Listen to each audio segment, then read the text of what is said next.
Saint Ahmed the New Martyr. There once lived in Constantinople a man named Ahmed. He was Turkish by ethnicity and Muslim by religion. Ahmed held a high position among his countrymen. He was the chief of actuary of the Ottoman Empire and therefore possessed a great deal of property and many servants. Among these servants there were two pious Christian women from Russia, one young and the other old. The older woman was accustomed to go into church not only on Sundays but also on major Christian feasts. Whenever she attended services, the older woman would always bring a tideron and holy water to the younger woman, who accepted them with great joy. This habit did not go unnoticed by their master Ahmed.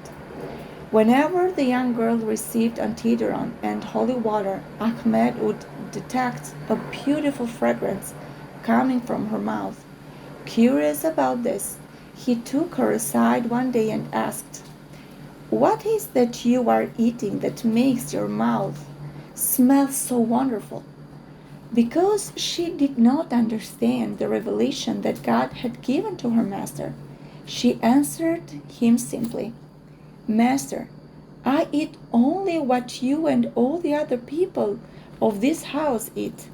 But Ahmed insisted, saying, "You must be hiding something, a secret from me, because I have smelled this exquisite fragrance not only once or twice, but many times. Please, tell me your secret, and I will pay you in exchange." The girl thought for a while and became suspicious. "Tell me, master," she asked, "when did you first smell this fragrance?"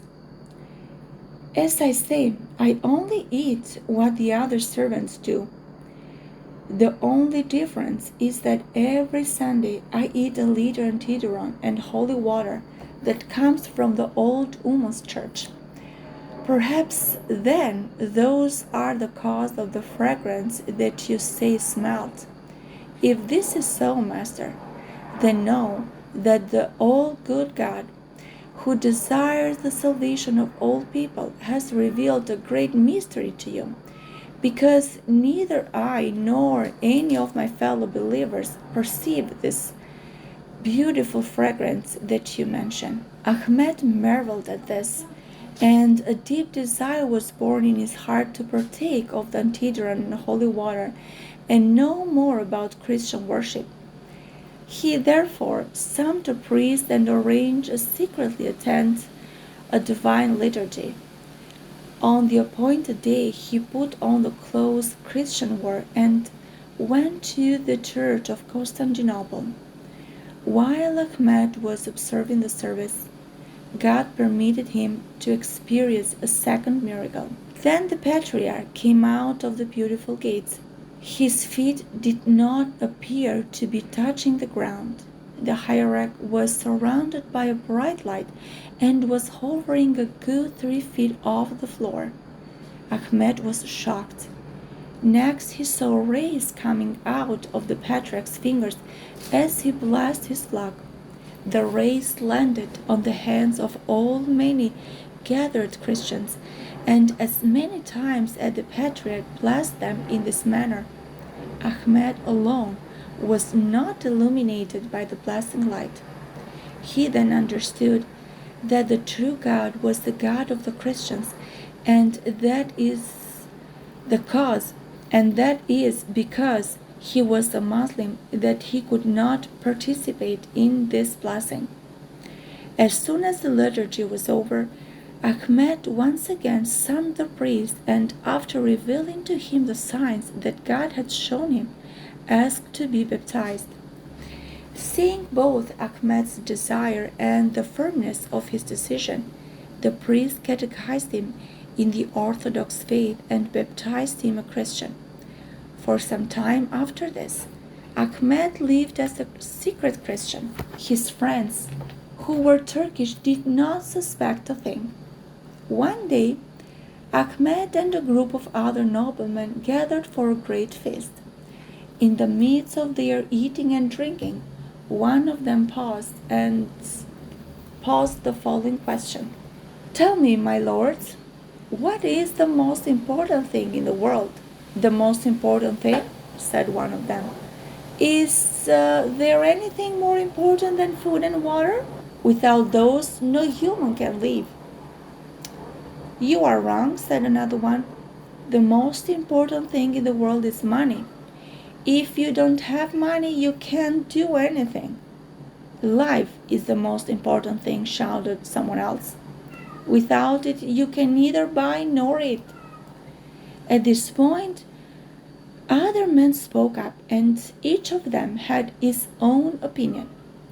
The group of nobles debated the various responses, but they could not come to any agreement.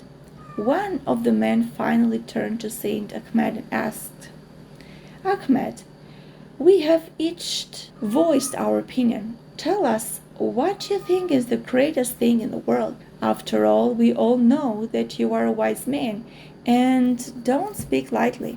At this, Saint Ahmed was filled with holy zeal, and he determined to share the great truth that had been burning in his soul for some time. He rose to his feet and spoke in a confident voice. The most precious thing of all is the faith of Christians. The nobles were shocked, and at this they weren't sure if he was serious or not.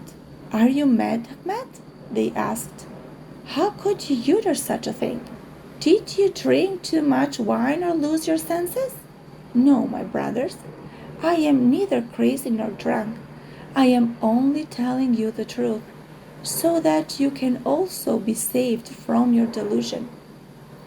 The religion we have believed for so many years is a false one and a lie, and the only true God is the God of Christians. I myself believe in this God and have placed all my hopes in Him. The Muslim could not believe their ears. They were scandalized and enraged. They seized the saint and dragged him to a judge. The judge tried to persuade Saint Ahmed to renounce Christ, but he would not budge. In fact, he continued to testify for his beloved Christ. Seeing that the martyr was not going to change his mind, the judge ordered that he be beheaded, and this was done on May 3rd, 1682. Thus, Saint Ahmed gave up his spirit and, leaving this vain world, went to enjoy the endless delight of paradise and be close to the most important thing to ever exist, Christ Himself, who loves all people, no matter the country in which they live, no matter the race to which they belong. Christ reveals Himself to all those who desire to know the truth. Amen.